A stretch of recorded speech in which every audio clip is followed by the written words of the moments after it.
may I invite our audience to the next session, and our speakers are joining in, and I can see some of the speakers who are here. I can see Rajasekharan Pillai here. So thanks for joining us, Professor. Namaskar. Thank you. Thank you. Good afternoon, and Dr. Ravi. Thank you very much for inviting. Thank you so much. Welcome. And I can audible? Yes, sir. Yes, sir. You are very much audible. Yeah, it's fine. May I welcome Dr. Mahendra Sharma. Welcome, sir. Thank you very much, Dr. Ravi Gupta ji. Thank you. And I can see Dr. Sundar Manoharan. Manoharan ji, welcome. Thanks for joining us. Thanks, Dr. Ravi. Yeah. Am I audible? Yes. You are very much audible. No problem. Dr. Mahendra, you are also very much audible. And I can also see Professor Dr. Mangesh Karad. I think his picture is not visible right now. So requesting him to join in, and our other speakers are also joining. So by the time it happens, may I request each of the speakers to please give a 2-line brief intro about yourself so that our audience knows about you. Doctor, I will start with Professor V.N. Rajasekharan Pillai. Sir. I am basically a teacher, researcher and education administrator for the last 50 years, since 1971. I have been at the helm of affairs of many higher education institutions in the country. Currently, I am the Vice Chancellor of Somaiya Vidyavihar University, a private university in Mumbai Metropolis, and also Chancellor of the ICFI University. I am basically a scientist, basically a scientist, chemical scientist, looking after polymer science research in the country. Excellent. And we are happy to have Professor Pillai with us, and he was earlier the Vice Chancellor of IGNOU, one of the largest universities in the country in the field of distance education. So, and he was also part of the several regulatory committees of the Government of India, and his role in the field of distance education and online education in the country is unparalleled. In fact, he is a person who started the online education ecosystem at IGNOU, and so we are very glad and honored to have him with us in this session. Thanks for joining, Professor Pillai. Thank you so much. My pleasure. Yeah. May I request Dr. Sundar Manoharan to kindly briefly introduce you about yourself and your institutions. Please unmute yourself. Yeah. Thank you, Dr. Ravi, for having us here, and my very good morning to all the other fellow panelists. It's a very opportune time that we are meeting together in this forum to discuss about virtual as the new normal. My name is Manoharan Sundar Solomon. I am the Director General for Pandit Deendayal Petroleum University. I took over as DG very recently in the month of February.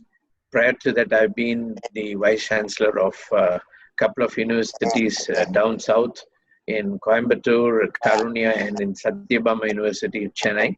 And I have served with the IIT Kanpur as professor for 18 years, and also as the founder director of Center for Nanoscience, UGC Center at University of Mumbai. Over here in PDPU, it's a very encompassing campus with different programs. School of Petroleum Technology, School of Technology that comprises of all the engineering departments. We have School of Petroleum Management and also School of Liberal Studies. So practically we have all the programs. We have around 6,000 students, 300 faculty members. The most intriguing thing about our campus is experiential learning, and we have a lot of centers of excellence, including centers on automotive engineering with Maruti Suzuki, with Siemens, and also with Government of Gujarat. We are very seriously engaged in the area of energy. Excellent. Excellent. Thank you, Dr. Sundar, for joining us. And thanks for mentioning about IIT Kanpur. I also studied there. I did my MTech. Okay. Yeah, civil engineering. So great to have you here. I'm so happy to see you here. And we are joined by Dr. Niranjan Hiranandani. Welcome, sir. Thanks for joining us. And so glad to have you here. And you are one of the most prominent leaders in the real estate and hospitality industry. And great to have you here. And so before we are starting the panel, we are requesting each of the speakers to briefly introduce about themselves. So you don't need any introduction in the real estate space, but in the space of education, if you can briefly mention about your initiative. Yeah, welcome, sir.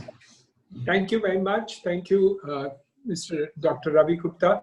I'm Niranjan Hiranandani. I'm a chartered accountant by qualifications. I'm in the real estate business, but I'm also in the education sphere. We are in our board of colleges. We run 14 colleges in the city and suburbs of Mumbai. We have 45,000 students in these colleges. We have 8 schools, and we have now been sanctioned for the first time in India, Cluster University, which is a state university under private hands.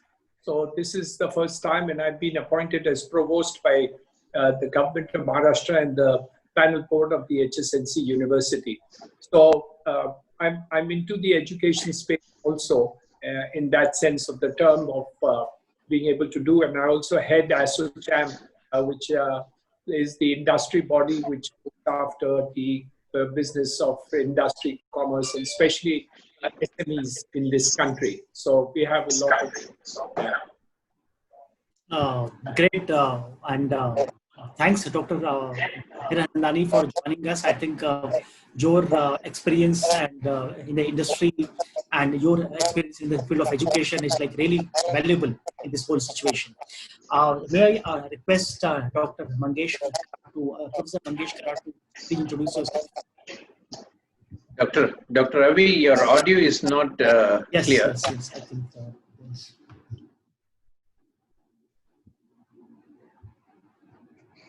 Can you speak? Yes. Now it's okay. Yeah, you were not audible, yes. Okay. You are on mute, Professor Mangesh. Oh, sorry. Yeah, good morning, Dr. Ravi Gupta and all other esteemed panel members for today's webinar. Dr. Mahendra Sharma, Dr. S. Sundar Manoharan, Hiranandani, Dr. Hiranandani is here, and Dr. Rajasekharan Pillai. Yeah, I'm Dr. Mangesh Karat. I'm the secretary of the MIT Group of Institutions, Pune, and I'm also executive president of the MIT Art Design Technology University, Pune. Now, this is MIT Group. You might have heard about the group. It is established in 1983. We run 4 universities, private universities. So one is MIT World Peace University at Pune, Kothurud campus in the heart of the city, which has a student strength of almost 18,000. We run all programs in that campus except medical, medical faculty. We have this other university, MIT Art Design and Technology University, Pune. It is established near Pune, hardly 25 kilometers from Pune. It is a very big campus of around 120 acres, and the name itself indicates the nature of the university, the programs run by the university. Here we run the design school. Here we run very advanced technology courses. We have courses in artificial intelligence, BTech programs, Internet of Things, cloud computing, data science, aerospace engineering, mechatronics and automation.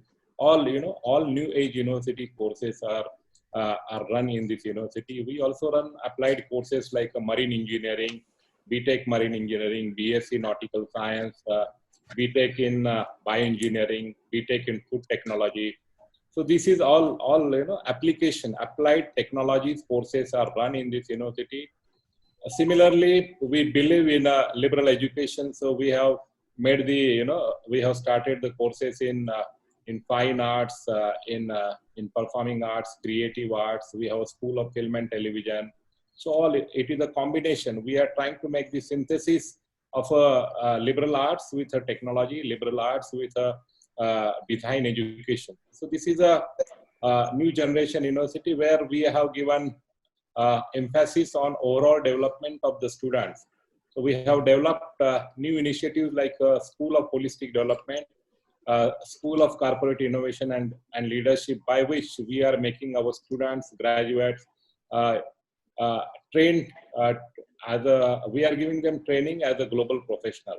So School of Corporate Innovation and Leadership, School of Holistic Development, and Department of Innovation. Now we have started Department of Innovation because we have understood in last few years, few technologies are really making great havoc.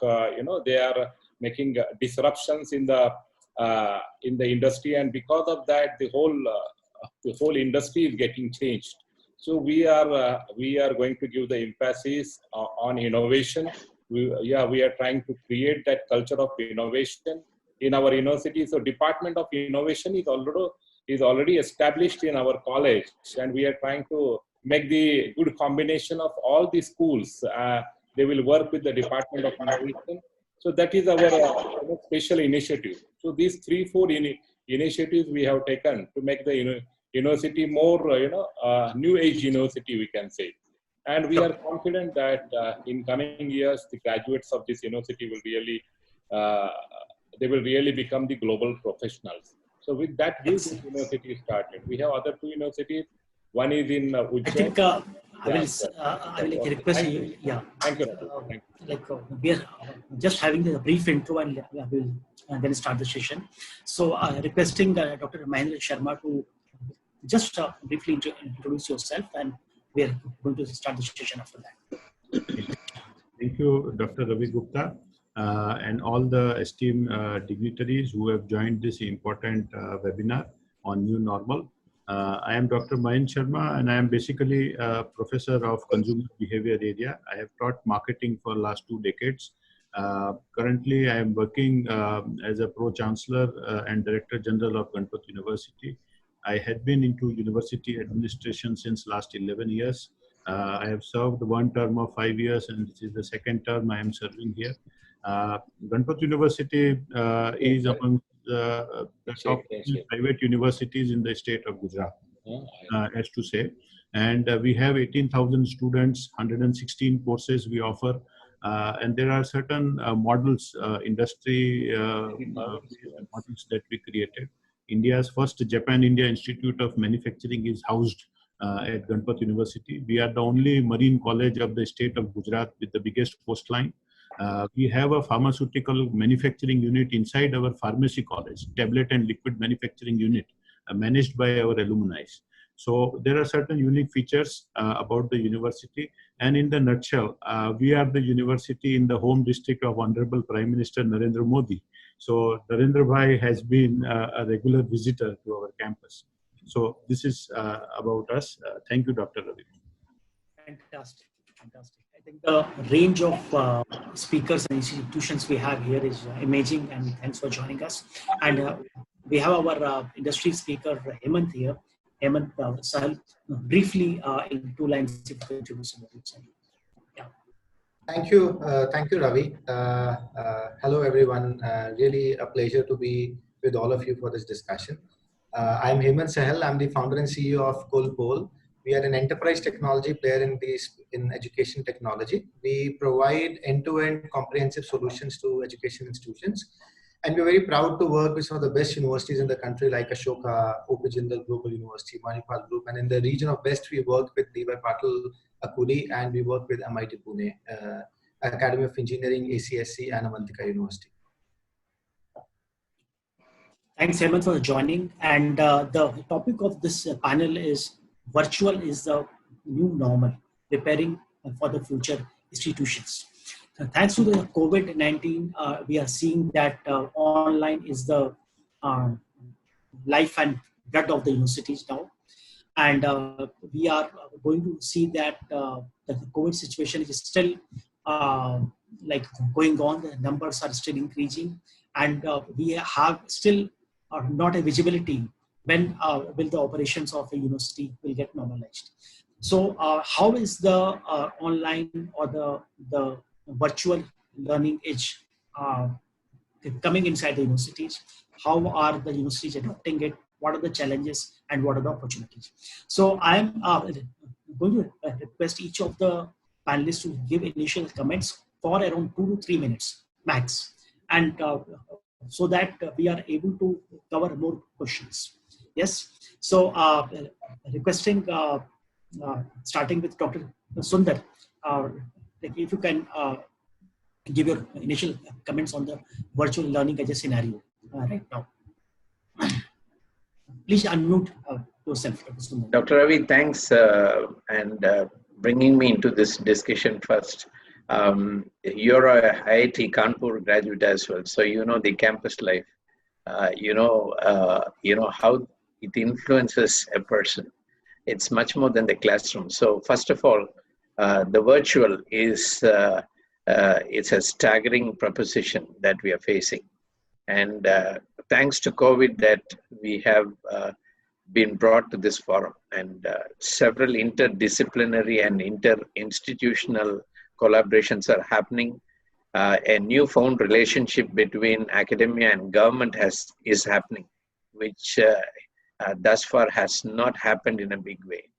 And I'm so very grateful for this lockdown season, which is more as a cocoon effect. I would say that we have been in a cocoon for nearly 80 odd days, but I'm sure we are going to come forth brilliant with colors, with new perception, with new proposition. But at the same time, my heart is very heavy in the sense no amount of learning can substitute a teacher. And we come from East, our traditions are pretty strong. We place a teacher next to our parents because 9 hours a day they are being taught. Their life perception is molded, and many of them come from very harsh backgrounds. They are healed, they are repositioned in life by the teachers. And I cannot just substitute the virtual for anything other than the classroom. And number two, after a long effort, government brought experiential learning into perspective, not merely the bookish. Even at PDPU, we have now balanced the act by 60-40 for experiential learning against classroom learning. Just when we think we are in the right place and giving more time for students to go for hands-on training and experiential learning, there comes this COVID. So it's a big disadvantage when all the technical institutions want to go the experiential learning way, project-based learning. But sure, we will still come out of it. We are not pessimistic at all. And I would still strongly favor at least the likes of IITs and NITs not to go for virtual, because you're all, both the faculty and students are totally inside the campus. So there should not be a virtual learning. It should be staggered, because we do have classes even at 9 o'clock in the night in IIT Kanpur, you know that. So they should not forbid, but for those who are having a day scholars activity, it's definitely a big issue. So we will take it. I'm sure there will be a lot of positives coming out of this situation. Okay. Dr. Sundar, thanks for highlighting the challenge and also the opportunity about this situation. And may I request Dr. Niranjan Hiranandani to talk about that. How do you see this situation? What are the challenges and how we can take it as an opportunity? Thank you, Dr. Ravi. Let's look at the situation in the last 60 years in terms of higher and technical education, and also look at what the education as a whole in the country is taking place. As far as the institutions of excellence, whether it's IIT, as both of you come from, or it is IIMs, or it is good institutions. And I agree with you entirely that the classroom pedagogies are definitely superior in terms of experiential learning, and all that goes with it. But I think the learning pedagogies are changing completely. And I think the lockdown actually has exposed us to something which we never knew before, which is that you could do, on the basis of a virtual learning, a large amount of learning which takes place, which could be different than what we would do in the classroom. In the classroom, and I mean that the new virtual classroom now starts to exist. Learning doesn't end by leaving the campus. So I do believe that one of the things which has come out very, very clearly is that now the virtual learning is a possibility.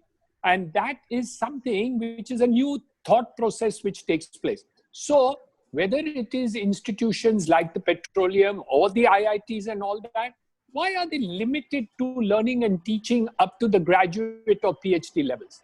Why can't this learning be lifelong? And I think this is something which we really need to expose ourselves, because I think we need to now change these institutions into lifelong learning campuses. Whether they are IITs, whether they are IIMs or other institutions, why can't they be lifelong learning? And I think this comes out with the virtual classrooms that needs to be done. But I'm all for campuses. I'm all for the purposes of seeing that it should be a combined effort of online and classroom learning. So I think this has come out. The second thing which I think has come out is the fact that you're able to reach far distances. Yesterday, if we had to have a conference like the one which we have today, we would have to have get-togethers, get hundreds of people to come for the conferences, limited the number of audiences that we do. Look at it today. You have an unlimited reach at the comforts of your situation today. You and I are in the positions of our own comfort zone, whether it's the office, whether it's the institution, or it is our home. I think this is the positive part of it. And the student too is able to hear any which way. You could have a recorded session so that the person can hear it at any other time, and you can interact with question answers from all over the world. So I think this is something which is extremely important. The third, which I consider to be the most important of all, is the fact that we have miserably failed in the education process to the poor, the needy, and the country.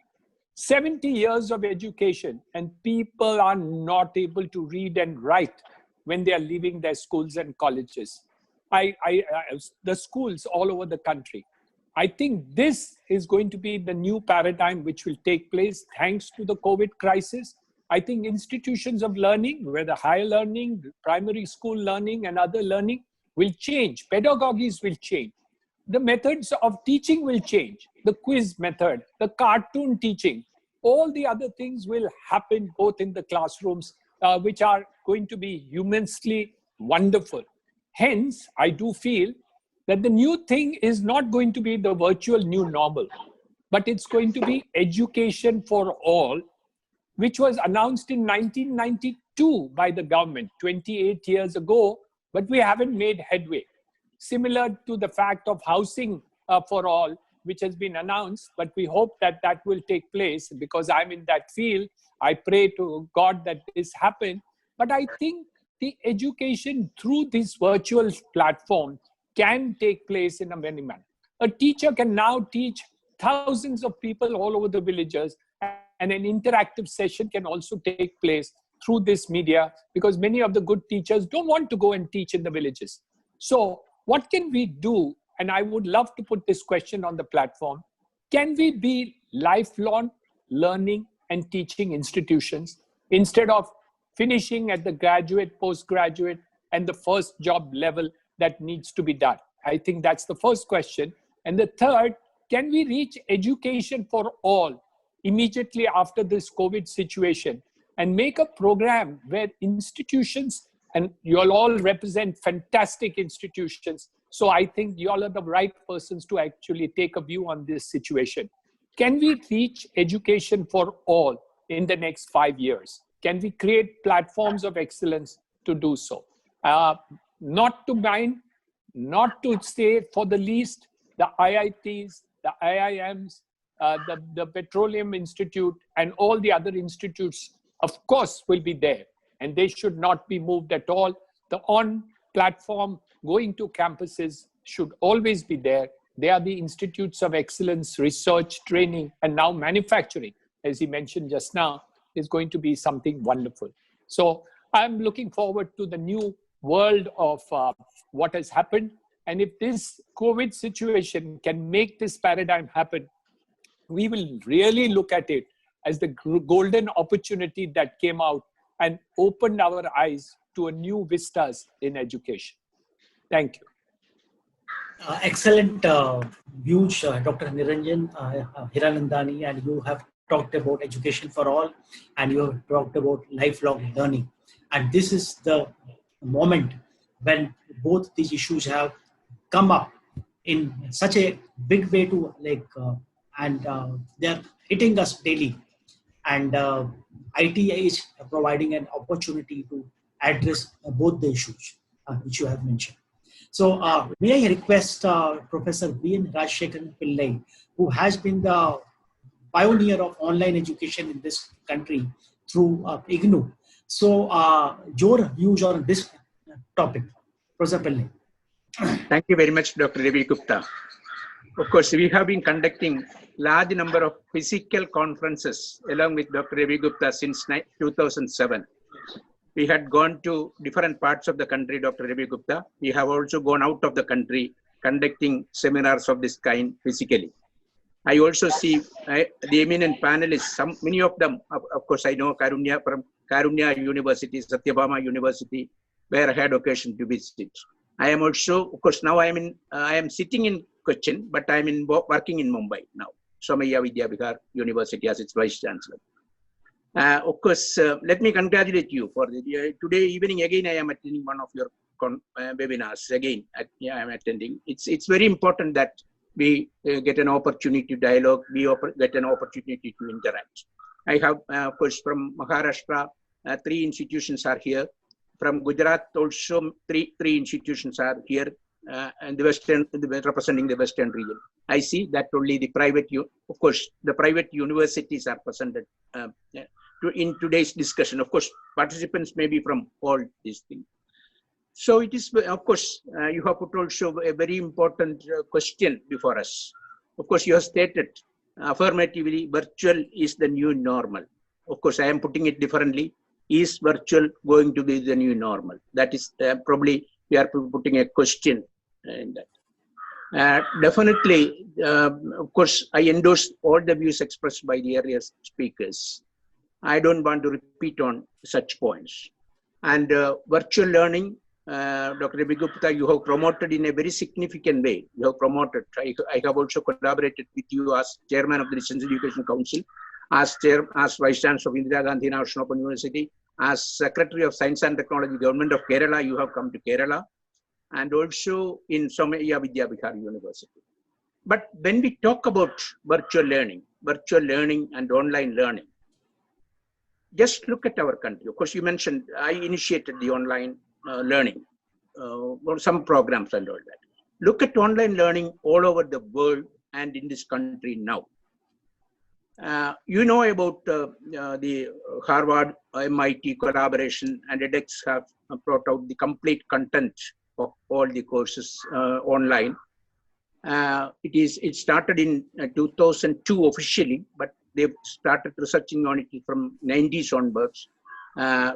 Several 10,000s of very beautiful courses, very effective courses have been are being offered by professors of international repute, but only 3% is the success as of now.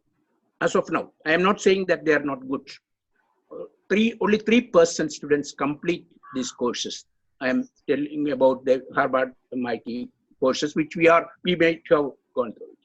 And then look at the virtual platforms this country has created, whether it be National Program for Technology Enabled Learning, professors from IIT, Indian Institute of Science, eminent institutions, they have created a virtual platform, online platform that is called National Program for Technology Enabled Learning.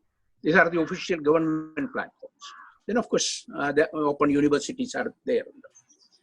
And this is an opportunity to make use of maximum about the opportunities in online and probably transform our education system into some sort of a new evolved system after this COVID pandemic situation.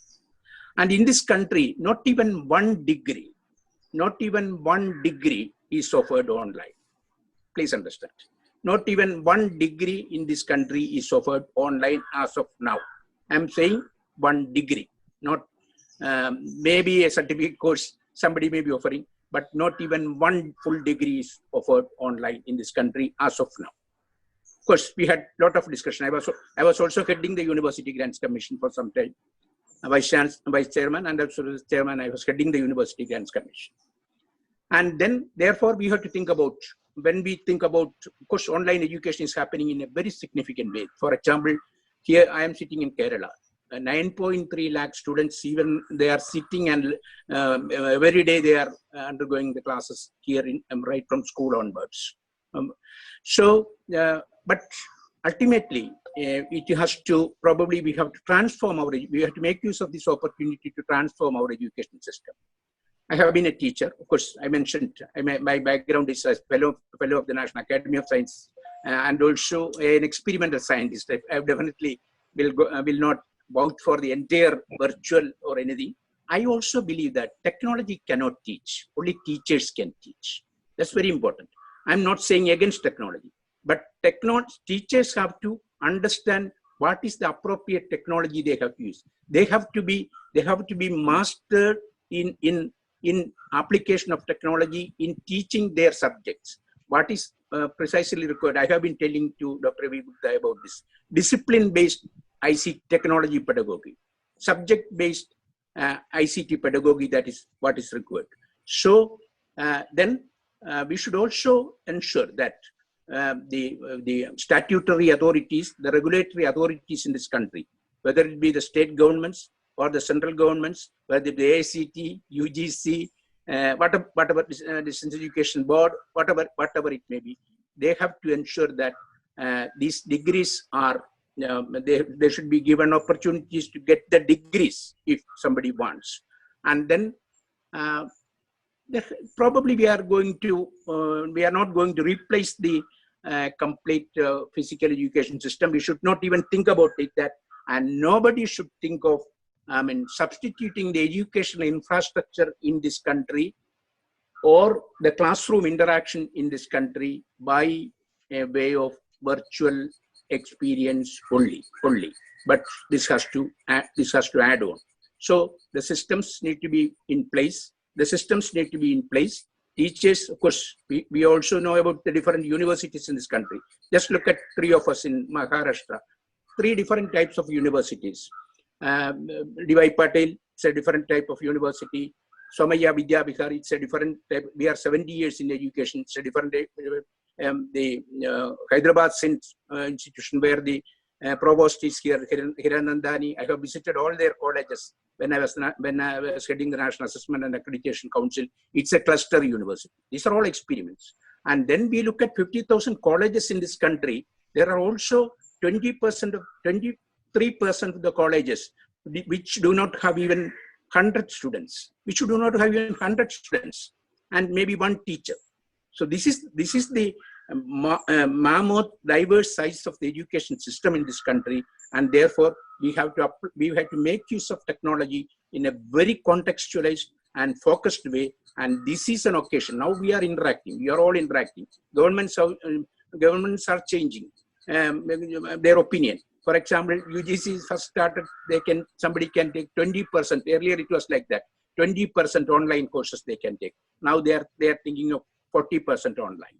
And then institutions have to merge together. Probably we have to make use of technology, such type of interaction for intercollegiate, inter-institutional, inter-university interactions, so that I can get the best as a student. If I am in the rural area, I should be able to get the best teacher from the topmost institution. That is the power of technology that we have to avail. And for that, we have to break the systems to some extent. We have to break only. The reason, for example, we are talking about this open and distance education, open and online education. But do you know that in a private university, they can only operate, the students can be only in that campus. In an affiliating university, I was also vice chancellor of 2 affiliating universities in Kerala. In affiliating universities, the student population is limited to those particular districts of that particular state. Beyond that districts, even within the state, they cannot register. So when it comes to virtual education, when it comes to online education, all these barriers of rules should go, barriers and rules should go, and that is something the governments, if the governments thinking now are going to rectify in the coming months accordingly, then this system will emerge, and definitely the revised, what is that, the virtual will be some sort of the new, not exactly the new normal, probably some sort of a revised, informed or refined normal. That's what I can say. I will definitely put on discussion, take up questions, but I just probably we all have to advocate, we all have to work together for changing the, very rigid structures which is very much prevalent in the teaching and education system in the country even now, whether it be private university, public university, deemed university, or centers for excellence, or research university. These things need to break. Then only the real virtual will become the new normal. Thank you very much. I think excellent point Professor Pillai has talked about the enormity, the size of the Indian education system. It is so much diverse, several type of colleges, several type of universities, and also he's talked about the regulatory challenges which exist in any transformation if you are talking about.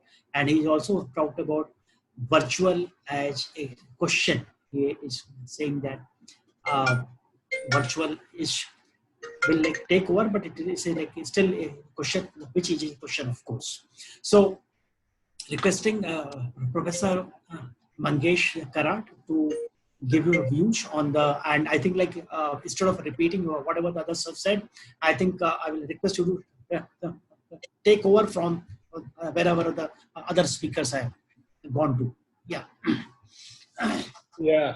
Thank you, Dr. Ravi. I will not repeat the same points which are discussed by Dr. Pillai, Sri Hiranandani, and Dr. Sundar. Yeah, very interesting discussions. Your topic of the webinar is virtual is the new normal. The question mark, I will say, whether it is the new normal, and how, if it is the new normal, my answer is, yeah, it will be the new normal. Because why? Because Rajasekharan Pillai has nicely said about all the regulators, their functioning in the country, how it is difficult. But my question is simple. Virtual has to be the new normal, because we cannot, we have to think what is happening at a global level. If at a global level, all the universities are going for the virtual learning, online, he has rightly said, in our country, not a single university is offering online degree as on today. We are offering distance degrees, degrees by distance way of education in MBA and BA, BCom. But we are not offering any degree as on today in online mode by the technology mode. And now if we see throughout globe what is happening, number of universities are coming up to offer the online courses. There are platforms like edX is there, Coursera is there, there are a number of other companies are there. They are now on the verge of offering the whole degree online. Okay, this is a different story. They are not authentic.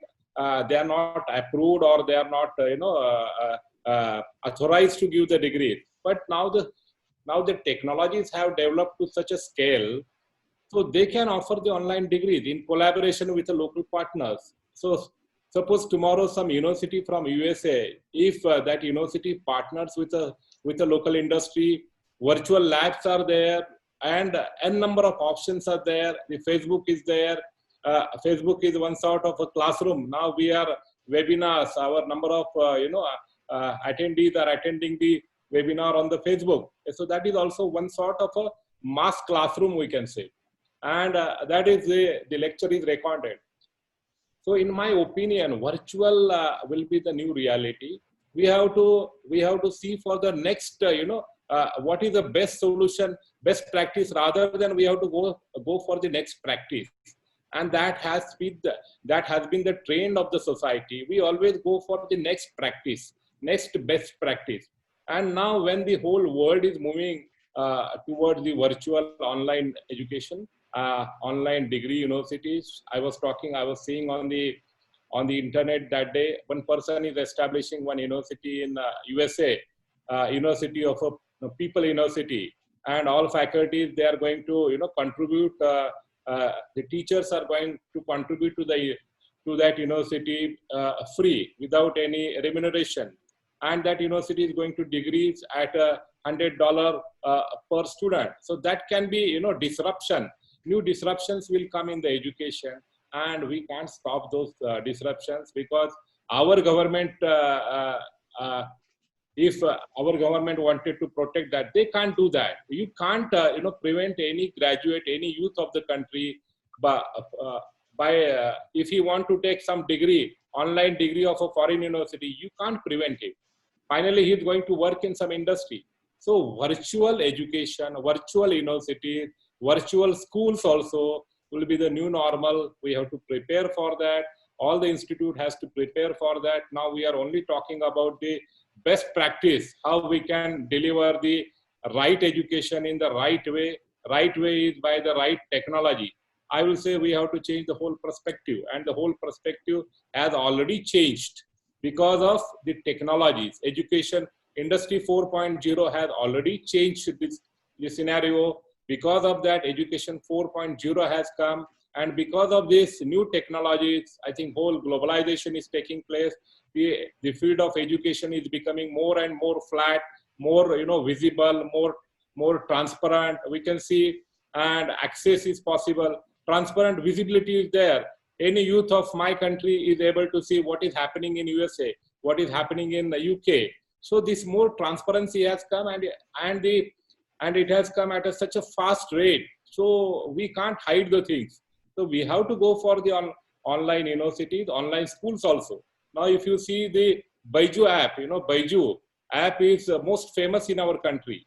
Khan Academy is most famous in the country. So what is the trend of the new generation? They are going towards technology.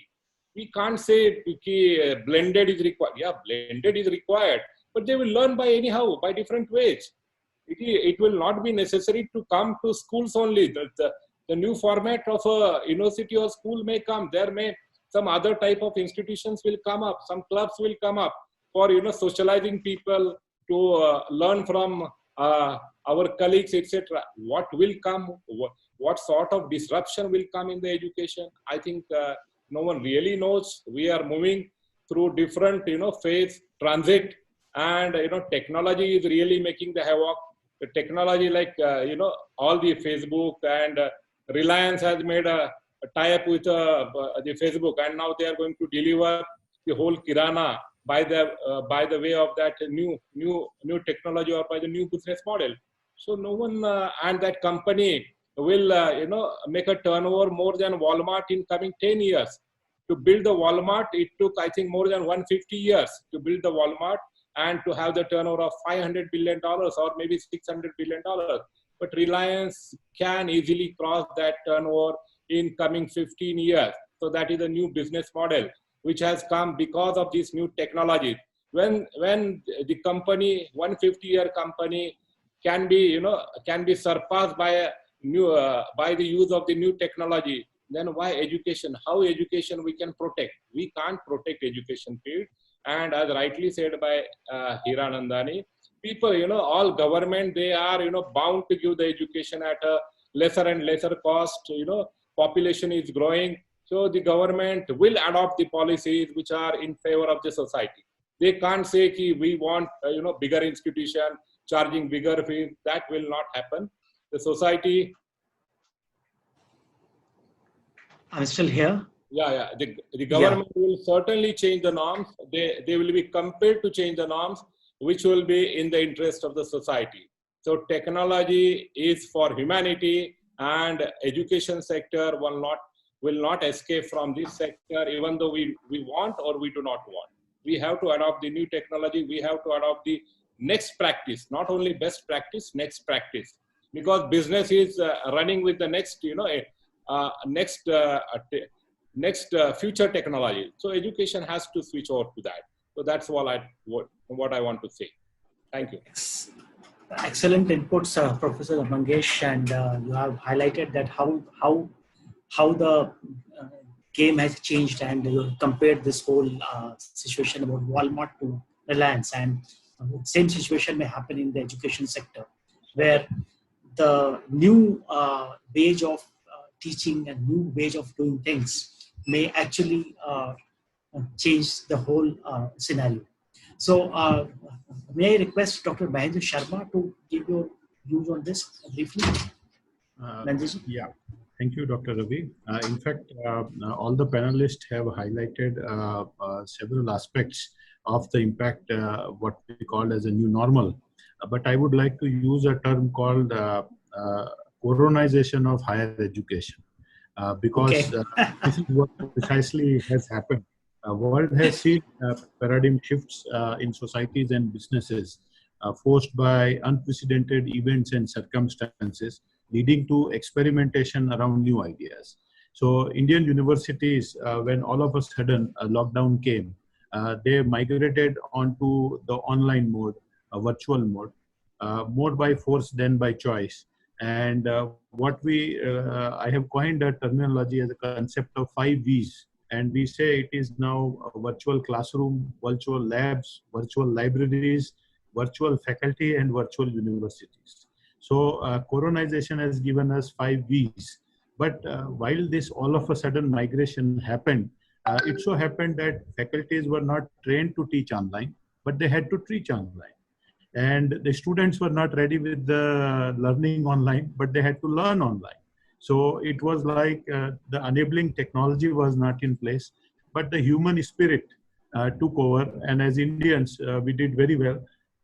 We could keep track of the calendar, completed the discharge of the syllabus, and even went ahead and experimented with online examination, conducted it. No doubt it created access. Everybody was accessible. We could reach to the remotest corner wherever they were locked down and the students were held up. But the questions which arise basically out of this whole experimentation around online virtual learning then would be, when it would return to normalcy, would be, do students really need residential experience for completing a course? What about medical education? What about others where there has to be hands-on skills which has to be, they have to go through? Do we have proper IT infrastructure and enabling softwares and others ready? Because there are physically challenged students also. There are blind students. We have to talk about those students also who are not having a compatibility with online learning. Will the role of a teacher change? Because teaching learning methodology has changed. We say there is no more a bench. There is no last bencher. Everybody is sitting on the front bench on the screen. So there is no last bencher left now. So the teaching learning methodologies have changed drastically. And this has impacted the mindset and behavior of both students as well as parents, as well as teachers. So are they adopting the new methodologies and technologies? What kind of psychological impacts and emotional impacts it's going to create on the learner, on the teacher, and as Dr. Pillai was pointing out, statutory changes are needed to enable new teaching learning evaluation environment. And the last and the most important thing is, are employers really going to engage? Do they have confidence on online education, which is a new normal? So will they be recruiting students who have taken knowledge online? So these are the questions which are brewing out of this entire virtual environment, which this new normal coronization of higher education has given us. No doubt, it would lead to small micro batches in times to come. It would lead to learning from faculties globally. You would have more choice. Probably they would be paying lesser fees. Affordability may increase. Knowledge and skills will be accessed online, no more on paper. So it's all such kinds of things are going to happen. But one thing is sure, that the student and parent ownership will increase in the process. There would lot of pressures on parents and students, which is going to happen. And teachers' role in mentoring and parenting would be at its highest peak. So in the nutshell, what I will say is new normal has created opportunities, but is coming with a lot of breakers in the process. And we have to equally become conscious about it, because teaching is happening. But for learning to happen, sports is important, cultural events are important, hostels are important, canteens are important, buses are important. So if they are gone somewhere, we would do justice to teaching, but we have to think about how learning is going to take place. Thank you, Dr. Ravi. Excellent inputs, Dr. Mahendra, and your point about coronization of higher education. That term is a really important one. Hemant, briefly, if you can also give your views. Yeah. All right. So I have very specific 3 points. And these are the points that we have, these are the 3 specific things we observed working with some of the best universities in the last 3 months, and what trends we are seeing happening right now. So first is that I think the biggest thing that happened in this COVID period was institutions adopting online classes. So they went to Microsoft Teams, Zoom, or Google Meet for online classes. And what happened because of that is that teachers who were not actually teaching well earlier got exposed, right? So institutions who have not, because the quality of teacher is equal to the culture of the institution. What has the top leadership of the institution has invested in? Have they been able to attract good teachers? Have they invested in their teachers in growing them regularly or not? So I think institutions, so one big thing, see, online classes is a very simple thing to do. Anybody can buy a Zoom or a Microsoft Teams license and get the teachers to start teaching. So I think there's hardly anything to celebrate about that, right? What we have to really look at is, has the learning happened in that classes, and are we really measuring the success of those classes or not, and how are we measuring it? So that's one. Institutions who will be forced to start looking at investing in their teachers, continuously upskilling them, and attracting good teachers. So and in any case, we have a shortage of good teachers in the country. So there will be a lot more competition, which is, I think, a good news, because a lot of times in institutions, teachers are not really given their due respect or their due credit. So that will start happening more, because a teacher who doesn't know the subject cannot come online and teach, because there is a very high chances of getting exposed, right? So that's one good thing that I have seen happening. With the quality of teaching will improve. And like Dr. Mahendra ji very aptly mentioned, see, learning goes far beyond these online classes, right? There is a larger learning environment a student gets when they go to a campus, which involves projects, organizing events together.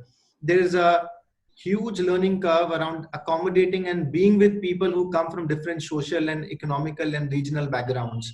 So you learn how to be with people. So all that learning cannot be substituted by online classes. And again, institutions who think scientifically about how technology can also augment that learning experience of students, and which we are already seeing, a lot of good universities in India are already planning. How will we do industry sessions with students regularly? How will we bring a structured way of one-on-one communication between student and faculty mentor, and do it in a very well-structured way? How are we going to capture the learning progress of a student beyond just academics, right? And one specific example, see, the success of Apple, one of the big players was also the calligraphy class Steve Jobs took in his university days, right? Because that calligraphy class taught him the whole meaning of art, creating delightful experience. And that what got ingrained in him, that love for beautiful design, actually was one of the very important factors in making Apple successful, and him emphasizing on design. So going beyond academics and letting students also grow in several other areas which will play a very important role in their success in their careers and in their growth is very, very important. So I think technology will play a very important role in letting students grow beyond just getting good marks, and measuring that success and that learning growth of the students is very, very important. That's second. Third, and the last thing which I think is, any institution or the leaders of the institutions who have not realized that technology is going to be one of the biggest differentiators in enabling this learning environment, which is online classes as well as the outside academics, or we call it as an extended or outside classroom learning. And so a lot of institutions I still see are just looking at, okay, what is the best I can do in a very limited way. Okay, classes khatam kar dete hain, exams kara dete hain, right? And then be done with it. I think the competition is increasing. A lot of new institutions are coming up. Congratulations to Dr. Hiranandani for HSNC University, which has just come up recently. I'm sure it will create a new wave in the system, and a lot of institutions will see that competition going up. So institutions who are not looking at technology as a long-term player, who are not investing in a scientific implementation of step-by-step implementation of technology in a longer term, I think we'll see competition sort of taking over.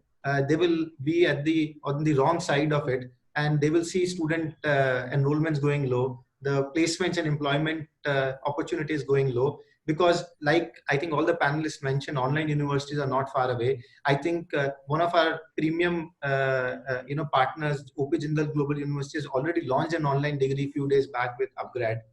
So I think online degrees are not far away. It's going to happen very soon. Institutions who are not maintaining quality will see that heat, will feel that heat, and will eventually. So I think it's a welcome news. The democratization of education would happen. Not everybody really needs a degree. A lot of certificate and other programs can actually educate people for their careers. So why do we really need somebody to go through 4-year degree all the time? So that will happen. Education will become more affordable. The benchmarks for quality will go up, because those that silos of a classroom are going to get broken. And I think with that, it's I think good for all of us, and education quality will improve. Hemant, you are talking that you are like saying that we are in for disruption, right? And the whole innovation is going to change it dramatically. So may I request each of the panelists to briefly, I think we will be closing the session, and closing remarks on the way forward, and requesting each of the speakers to speak for maximum 1 to 2 minutes each, and what is the way forward, and what do we learn from here. So requesting Dr. Hiranandani to start first, and you had mentioned about the education for all, so you can give your closing remarks. Well, I'm wonderful, because the panel really has given a holistic view, and I think what Professor Rajasekharan Rao Pillai did mention about the structures which are there, I think they will have to change completely. And education will have new norms in every facet of teaching.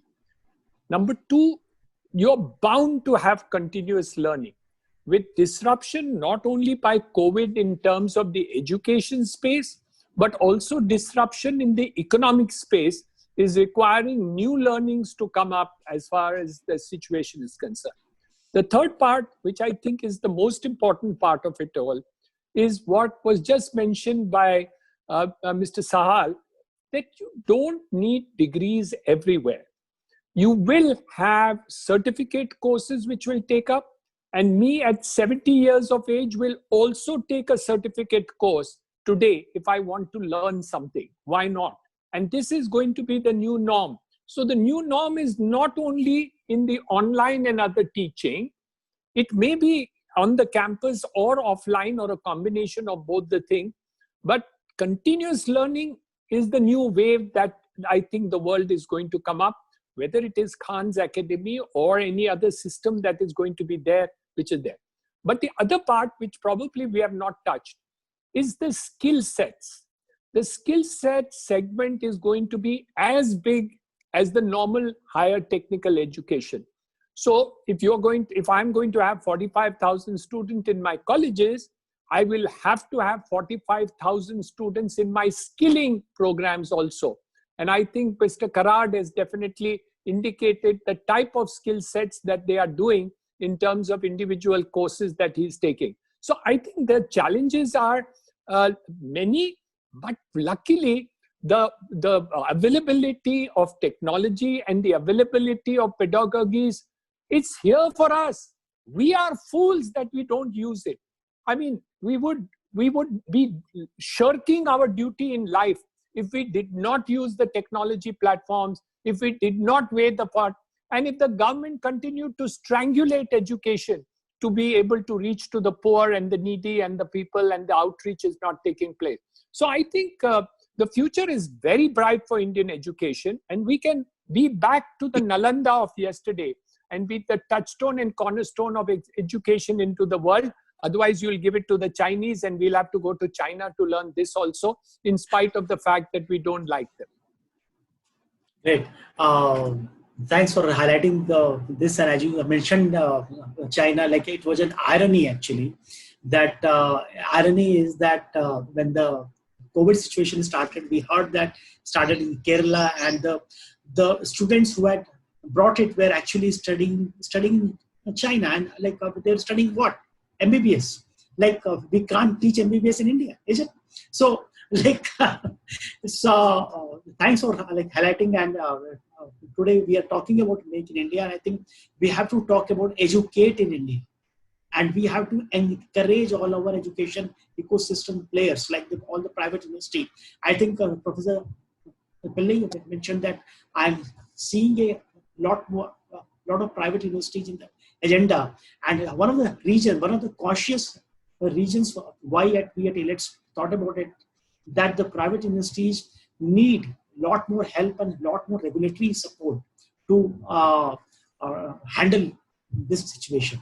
So requesting Professor Mangesh Karad, your closing remarks briefly.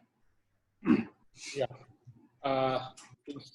Summarizing the webinar, I will only say all the universities and colleges, right from schools, they have to digitally transform their organization.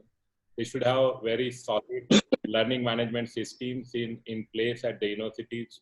They should have innovative way of conducting examinations, online examination, proctored or non-proctored examination, immediately what they have to do at their universities. So innovative way of conducting examination systems has to be there. We have to totally transform our teachers. They have to be trained to handle the technologies, how online teaching can be made more effective, more interesting. So we have to train our teachers in that area. Without that, they may not be able to really make the education interesting. So on the aspect of the infrastructure, we have to create the infrastructure. We have to train our staff. We also have to train administration, because the number of activities like admissions, the other aspects, we have to ERP, all administration has to be on the, we should be able to do by the technology. So we have to give the training to non-teaching staff also at all such institutions. And we have to really collaborate with innovative technology players. That is a very important part. We have to really use the innovations for delivery of technology. So that will be my simple, the takeaway from the webinar. If a number of universities, if they can do it, it will be better. We could conduct our online examination this time, even though the government of Maharashtra was against it. But we have fortunately, online evaluation software in our universities. All 10,000 students answer sheets we are evaluating on computers since beginning. So we just sent online papers on their mobiles. They downloaded the papers. They wrote the answer sheets on the simple blank papers. They again scanned it and they uploaded by mobile to us on our server. And that server was already in existence. So we could conduct the online examination, you can say. So that, so this is a simple example. So we have to prepare in that direction. Those who will prepare, they will survive. Those who will not, they will perish. So that's a survive or perish. So one has to decide about that. Thank you. Excellent points, Professor Mangesh. And may I request Professor Rajasekharan Pillai to please give your concluding remarks. Thank you very much. Of course, my point is again coming to the regulatory systems in the country. Unless and until the regulatory systems in the country, whether it be the state government or central government, I worked only in the government before that. Unless they change these rules and regulations, unless complete disruption happens there, I think it is not going to be a real success. I can just cite one example. For example, even for providing an online course, just before this 3 months ago, there is a rule that only NAC 3.25 grade accredited institutions can offer online. Nobody has started offering. It's just 3 months ago. NAC, with a NAC 3.25 grade, very few. And only, even now, of course, even during the corona, after this thing, they mentioned only 100 universities can. Why 100 universities? All institutions of teaching, learning, they should be able to, they should be facilitated for using technology in the appropriate way, understanding the learners. Unless and until we change that regulatory system, I think the real digital transformation is not going to happen. I know for example, even to get a statutes for a university, whether it be private, to get the rules for the university, the type of, even now they are very strict, very, I don't want to say bureaucratic, okay, I was also a part of many of these things. I remember when in 2011 I joined Indira Gandhi National University, the largest university in terms of numbers in the whole world. From 1 million, I have increased to around 5.8 million. You know the history about it. I started online, and it came as a big news in 2012. I started online, the first online program.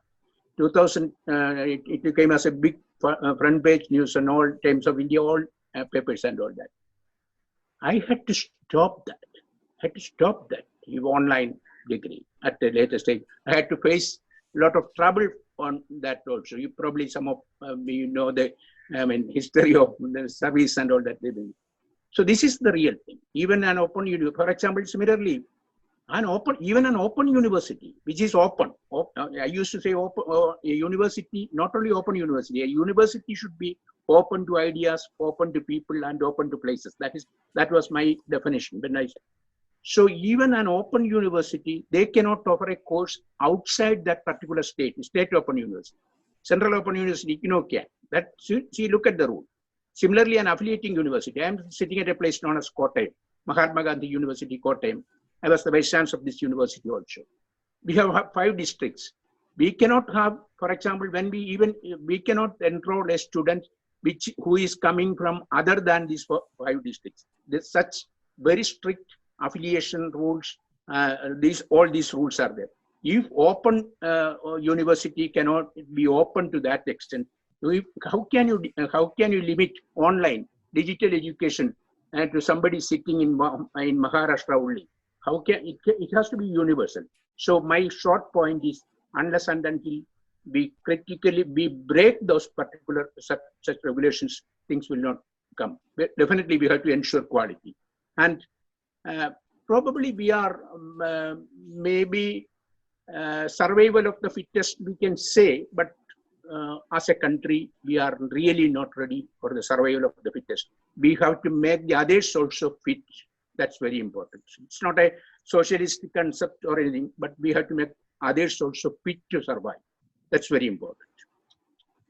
Sure. So I think Professor Pillai has highlighted the amount of regulatory hurdles he faced in IGNOU when he started. No, even now we are all facing.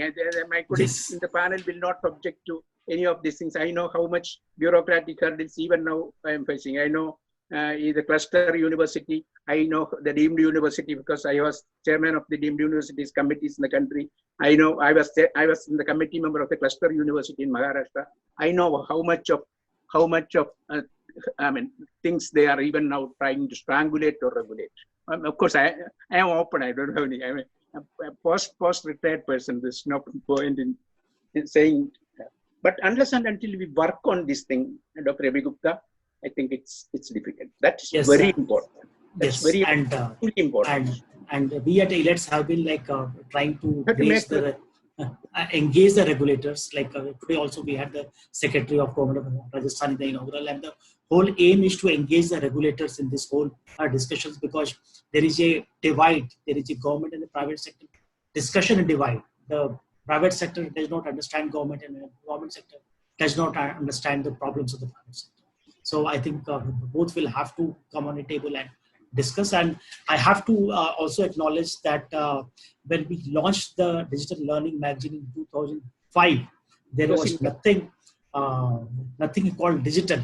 Yes. You remember, you started the word. We had the meeting in our campus. I remember. Yes.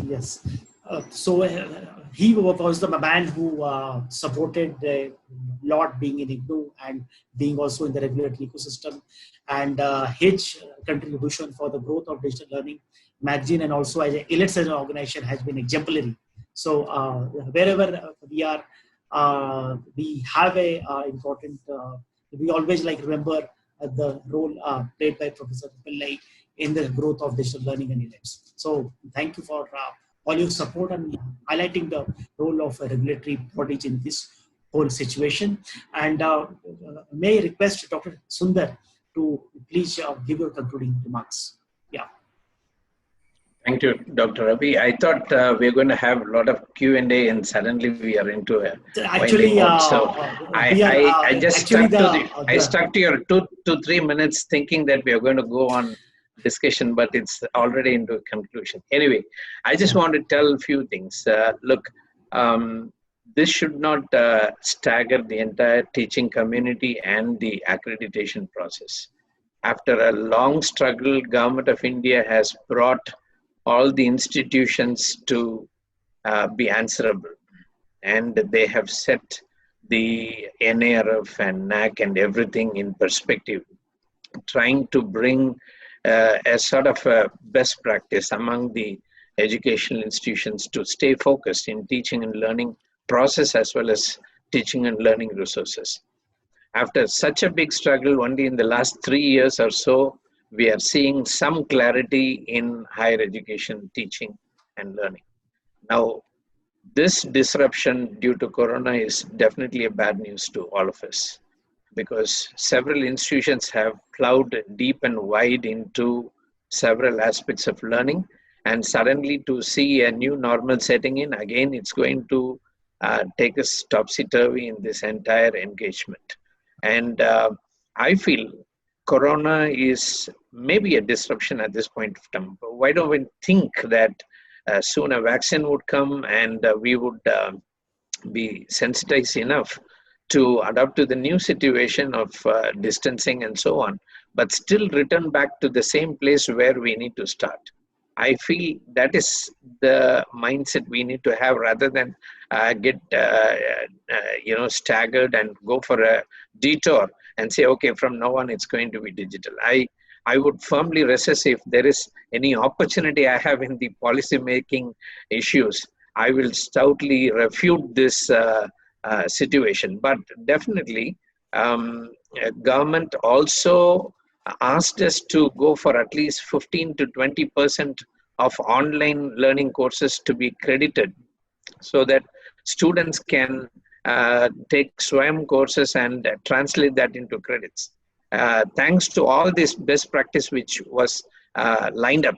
In fact, at PDPU, we give liberty for students to take SWAYAM classes to the tune of 20%, 20 credits, at least out of the 162 credits. So we have done very well. I think we have struck a very good chord with e-learning, digital learning, online classes, virtual classroom, Google Classroom, so on. But I still feel that for the technical education, we have to be on campus as soon as possible. And only institutions who perhaps were misplaced and considering, running the institute as a business model definitely will get disoriented with this new normal. But for those who are really having higher education as their vision and mission, they will go all out and they will stay focused. We will come back.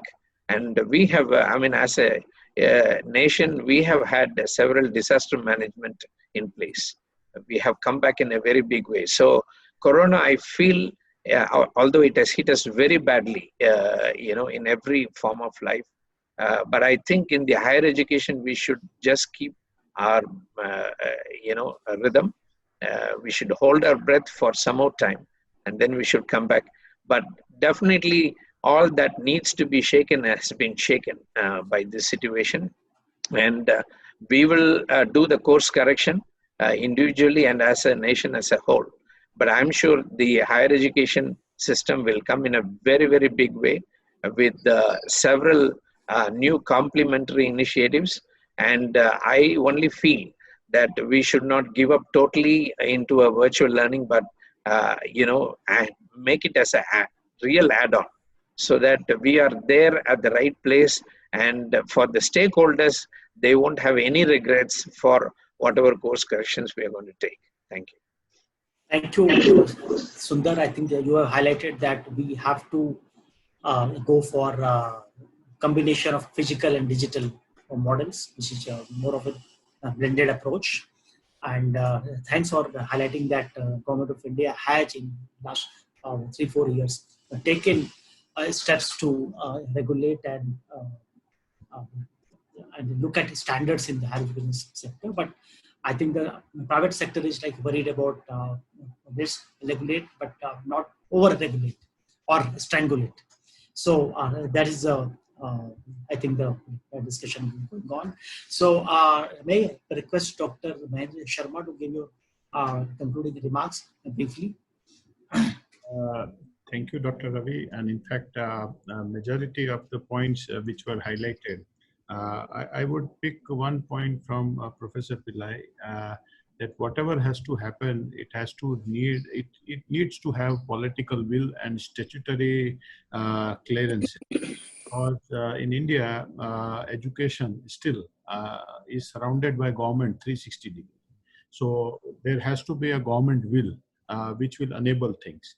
But the most important part is our Honorable Prime Minister talks about $5 billion economy by 2025.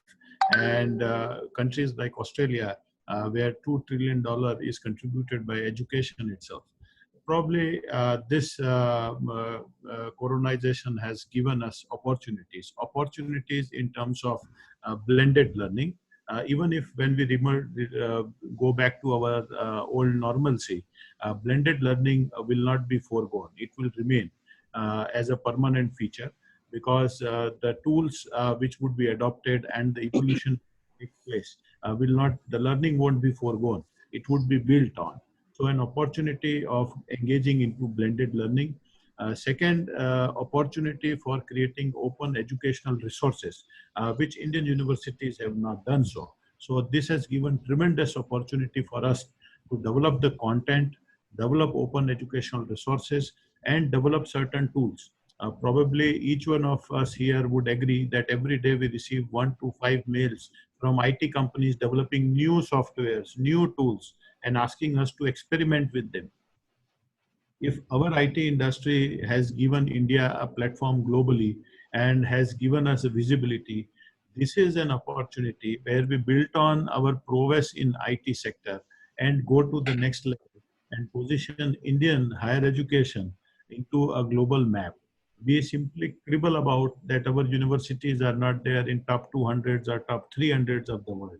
Now this Corona has given us this opportunity that if we blend it properly, if we create our prowess into it, we will soon see many of us entering into top 200s of the world.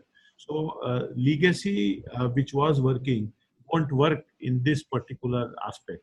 So there is tremendous opportunity there, and there is an opportunity for dual awards. Now a student has got a flexibility of taking courses along with his core critical domain, additional courses, and dual awards would become a phenomena eventually.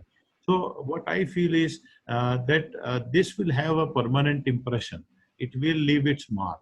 It's not going to go without its mark, and a new path would be carved for each one of us, and we have to build onto it.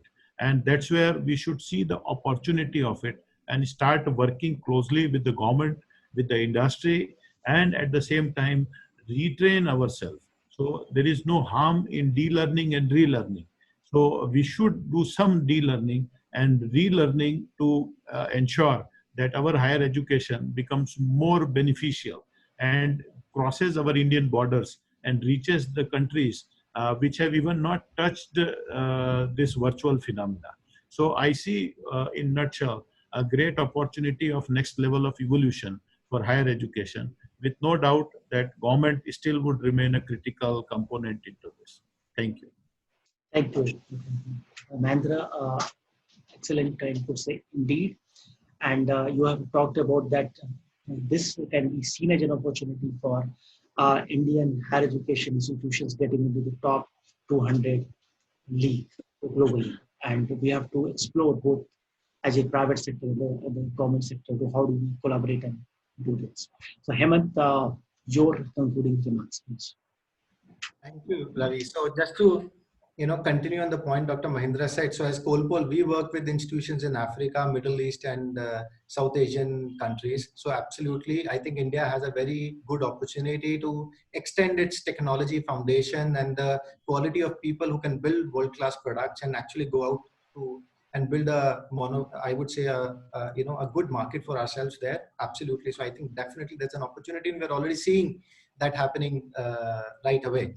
So considering I've got a great audience, not only in participants, but also in the panel, I have two specific points to make as a education technology player.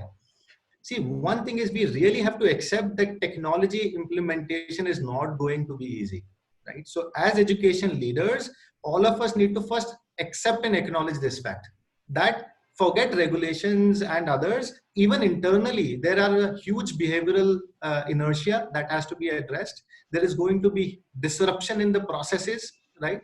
There are going to be a lot of egos that will be hurt in bringing these technologies. So institutions need to be prepared to address this, especially the leaders of the institutions. How are you going to address that part of behavioral inertia and the processes, and the whole change management has to be very well thought out at the top leadership level if technology has to play its role in education. That's one point. Second thing, I think the metrics to evaluate technology has to change. It has to be more return on investment driven rather than pricing and checklist driven. So typically when we go to education institutions, we have seen there is a long checklist which they're trying to take away, and they do not really go into the user experience that technology provides, because you might have an online class, but is it easy for the faculty to use? Are the faculty members getting the adequate functionalities that they want? And if not, then what is the point of meeting? So typically the difference between the people who are taking the decision to buy technology and the people who have to actually use the technology causes a lot of problems in education institutions. So that has to be streamlined. The people who are going to eventually use these technologies have to be involved in the decisions of buying these technologies. And that is where the user experience will play a role. The simplicity of platforms will become very important. And also the price points have to be looked from a return perspective. Typically, it is a very black and white comparison we see between pricing that, okay, this is 2x, this is 1x, 1x is better, it is cheaper, take it. I think we have to get more scientific about evaluating technologies, what is the return they offer, because otherwise institutions will end up taking wrong decisions, end up taking the wrong platforms, and next few months, 3 months, 6 months, they will realize it doesn't work, and it's going to create a larger problem in the long term in terms of technology adoption. Last thing, which is last quick point I want to make, I think one of the areas where you see the regulations have gone out of the window is coding.